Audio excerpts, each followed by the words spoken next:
Канал Аль-И'тисам представляет. Возможно, серия сегодня будет длиннее предыдущей. Извините меня за это, но у меня не было выбора. Нужно было рассказать эту историю с самого начала, поэтому досмотрите видео до конца. Кто-то из мусульман еще не видел это видео? Представь, что у правителя, будь это король или президент, есть полчаса в день на телевидении. И он в прямом эфире совершает прелюбодеяние и пьет вино. Не порицай его, чтобы люди не захотели выступить против него. Ну а теперь давайте узнаем, кто эти люди, почему, где, что и как. Готовы? Начинаем. В 1931 году в Эфиопии родился человек по имени Мухаммад Аман Аль-Джами. Поработав над собой, он поехал в Сомали, потом в Йемен, а потом в Саудию. В то время исламский призыв был на пике, но только потому, что Аль-Сауды позволяли им это, чтобы разобраться с некоторыми своими делами в регионе. Это не значит, что те ученые были плохими. Они были достойными учеными, до такой степени, что стали представлять опасность для семьи Саудов. К ним прислушивались. И если бы они сказали хоть одно слово, их последователи могли бы, так скажем, расстроить короля. И тут появился Мухаммад Аман Аль-Джами. Несмотря на его знания, занимаемое положение и похвалы больших ученых в его адрес, позже выяснилось, что это был шейх-осведомитель. Он доносил спецслужбам о центральных силах в Исламском университете в Саудии, информировал саудовское правительство о студентах, окружавших его на уроках, пока его не повысили до шефа полиции. При том, что он работал учителем в Саудовском исламском университете. После того, как он доказал свою полезность, ему предоставили возможность преподавать в мечети пророка, саллаллаху алейхи вассалям. И, конечно, не каждый может достичь такого успеха. В то же время на юге Саудии появился человек по имени Рабия ибн Хади Аль-Мадхали.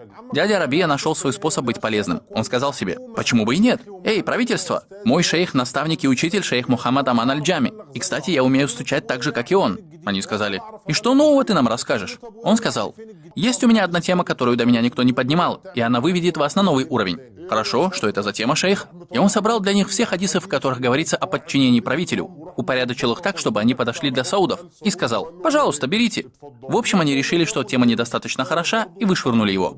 После этого Саддам резко заходит в Кувейт и угрожает Саудии. Саудиты такие: «Америка, помогите!» И Америка пришла и завела себе базы в королевстве. Базы ВВС, в заливе военные корабли и весь этот полный набор. Большие ученые Саудии вмешались и сказали королю: «Эй, что ты делаешь? Не дозволено обращаться за помощью к немусульманам для того, чтобы сражаться с мусульманами». В тот момент король почувствовал, что впутался в неприятность. В то время как дядя Рабиа, который ждал свой шанс, совершил прыжок. Он написал книгу «Отражение агрессии безбожников и хукм обращения к немусульманам за помощью для сражения с ними». Суть книги – все прекрасно, друзья. В обращении за помощью к неверным ничего страшного. Люди же для этого, чтобы помогать друг другу. Аль-Сауд сказал: «Ничего себе! Твое место рядом с нами, учитель. Рядом с тем, кого ты любишь. А кого он любит, брат? Мухаммада Амана Аль-Джами. Ты что, забыл?» Так их политическое течение в Саудии стало единственным, которое чувствовало себя в безопасности от произвола государства. И это не все. Они поддержали их материально, чтобы их идеи распространялись. Цена для них была не важна, пока наконец их идеи не стали известными, и они заполучили много последователей, среди которых такие известные шейхи, как Али Аль-Малики, Абдуль-Азиз Ар-Рейс и многие-многие другие.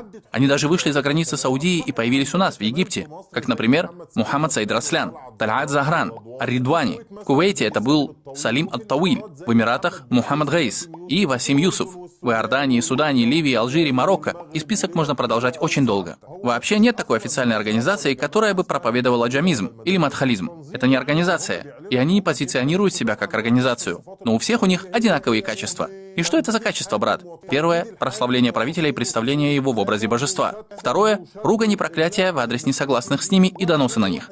Третье – никого из них нельзя найти в тюрьме. А другие ученые и шейхи постоянно переходят с одной тюрьмы в другую. Кстати, та фетва Абдуль-Азиза Ар-Рейса о вине и прелюбодеянии и правителях не нова и неудивительна. Вот он увидел, как кто-то ослушается Аллаха. Пьет вино, прелюбодействует, пожирает проценты, ворует. Можешь назвать здесь все, что угодно, любой большой грех. Но вы ни в коем случае не должны его ослушаться. Пророк, да благословит его Аллах и приветствует, не велел нам выступать против правителя и оставаться под палкой правителя, пребывать под знаменем правителя. Потому что если правитель в моей стране разрешил продажу алкоголя или проституцию, то он один отвечает за то, что возложено на него, тогда как нам велено слушаться и повиноваться. Сейчас посмотрим на Египет. Как вы знаете, мы обязательно должны добавить ко всему какие-то свои штрихи. Мы не будем египтянами, если не сделаем этого. Нельзя публично критиковать правителя на мимбарах или в местах собрания людей, а также порочить его политическую деятельность. То есть кто-то вроде меня будет неправ, если начнет говорить о правителях в обществе. И, конечно же, это может быть любой правитель. Будь это военный или из братьев-мусульман, неважно кто, я правильно понял? Если кто-то из братьев-мусульман станет правителем, то сражайтесь с ним. Значит, я не должен ослушиваться именно того правителя, о котором ты мне скажешь, чтобы я его не ослушивался. Получается, это не общее правило? Значит, Мурси не был тем правителем, которому нужно подчиняться? Мухаммад Мурси, клянусь Аллахом, который вознес небеса без опор, не подошел бы даже для того, чтобы руководить этим молодежным центром. Все хорошо, Мурси ушел и пришел Ас-Сиси. По моему мнению, Сиси не подходит на роль правителя. Я не говорю, что я выступлю против него, да упаси Аллах. Я буду ждать следующих выборов и выберу кого-нибудь другого. Так же можно? Шариат говорит, что правителя нельзя лишать его места и должности или составлять ему конкуренцию. Он должен оставаться. Оставаться. Серьезно? А что насчет выборов и демократии? Нет, демократия — это куфр. Но вы же сказали, что Сиси пришел в результате демократических выборов. Или вы имели в виду, что он приехал на танке? Хорошо, даже если на танке. Если он будет ошибаться, разве это не наше право задавать вопросы и смещать его, если он облажался? Он же ведь человек, а не бог, правильно? Подчинение правителю — это подчинение одного творения другому или же подчинение творения Творцу? Конечно же, подчинение творения Творцу. Если правитель прикажет служащим работать без зарплаты, представьте себе, без зарплаты, он не просто вычитает им часть зарплаты, а они будут работать без зарплаты вообще, то и в этом случае обязательным, ваджибом для них является подчиниться ему. Будьте внимательны. Это значит, что мы должны работать бесплатно и кормить детей кирпичами. Чтобы правитель, который как бы продолжение Творца на земле, не разозлился на нас и не отправил гореть в аду. Но, господин, скажи нам, если этот правитель Ихван, это же правило подходит к нему? Может ли кто-то из братьев-мусульман стать правителем или нет? Почему саляфиты опасались, что члены братьев-мусульман возглавят правление какой-либо страной? Разве они не лучше секуляристов и либералов? Лучше или нет, Аллах знает лучше. В том смысле, что эти вопросы в предопределении Аллаха велик он и славен. Типа здесь Аллах знает лучше.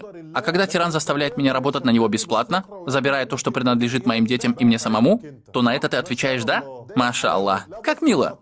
Теперь посмотрим новенькое видео, которое мне очень понравилось и обязательно понравится вам.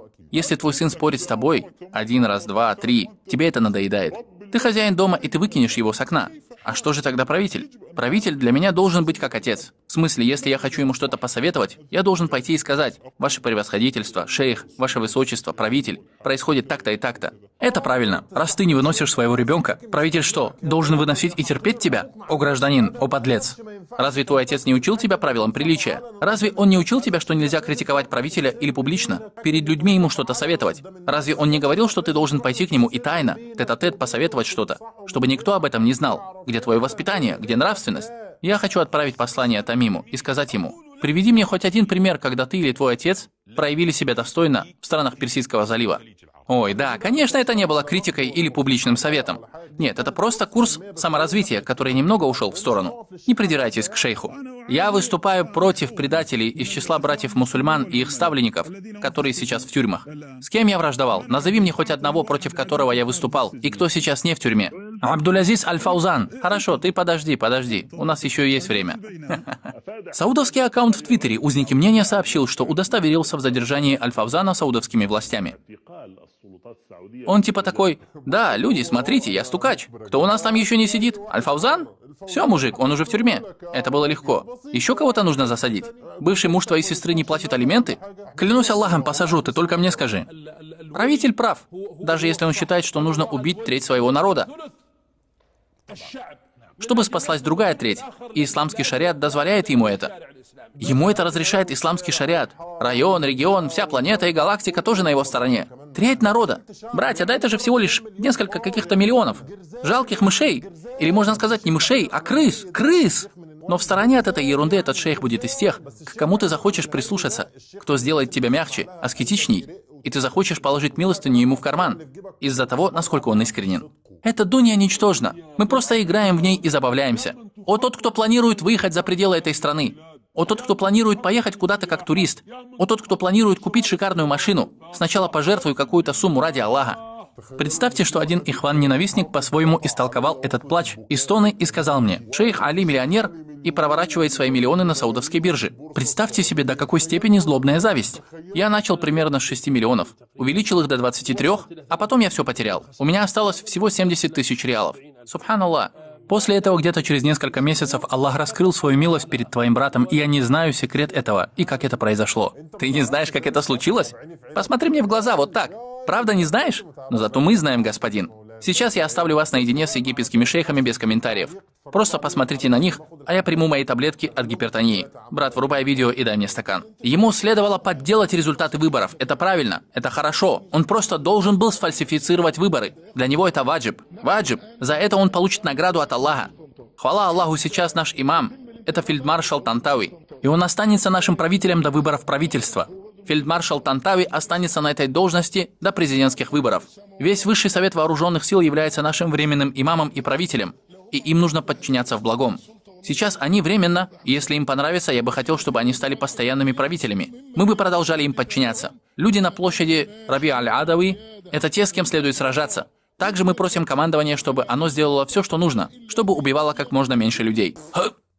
Да приумножит Аллах твою доброту, красавчик. Говори, дядя. Очень редко можно найти человека, который бы обладал такой нравственностью, как доктор Мурси.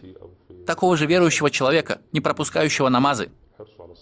Вчерашний ваш брат по имени Мухаммад Мурси, друг евреев, марионетка американцев, мерзкий шпион. У шейха Хасана Аль-Банны была очень большая искренность, любовь к религии. Он переживал за умму и хотел, чтобы к умме вернулось ее могущество посредством возвращения исламского халифата, который был утерян с падением османского халифата. Хасан Аль-Банна, суфий, ашарит, хариджит и рафидит. Можешь сказать о нем все, что угодно. Когда Италия оккупировала Ливию, а итальянская армия достигла Триполи, группа таких ненормальных, похожих на тех, которых вы сейчас видели, написали стихи и пошли с ними на поклон к Муссолини, чтобы присягнуть ему на верность. Представьте себе, люди. Они присягнули оккупанту Муссолини и призывали людей слушать его и повиноваться ему, потому что он правитель, одержавший над ними победу. И это не все. Они издали коллективную фетву о том, что разрешено проливать кровь муджахида Умара Аль-Мухтара, потому что он хариджит, собака ада, раз он подбивает людей к выступлению против законного правителя. Так что этот мусор существует еще с начала истории и будет продолжаться дальше. Мое послание состоит в том, чтобы вы опасались их и просвещали о них других людей. Не думайте плохо обо всех достойных ученых из-за этого сброда. Не нужно ненавидеть всех хороших ученых и шейхов. Наши настоящие ученые сейчас в тюрьмах, или их преследуют, или им угрожают. Но они все еще существуют. И также, как история дала справедливую оценку шейху Муджахиду Умару Аль-Мухтару, а остальных бросила на помойку, также, иншаллах, наступит день, когда наши ученые будут оценены по справедливости, а остальные будут раздавлены забвением. На этом все. Ассаляму алейкум.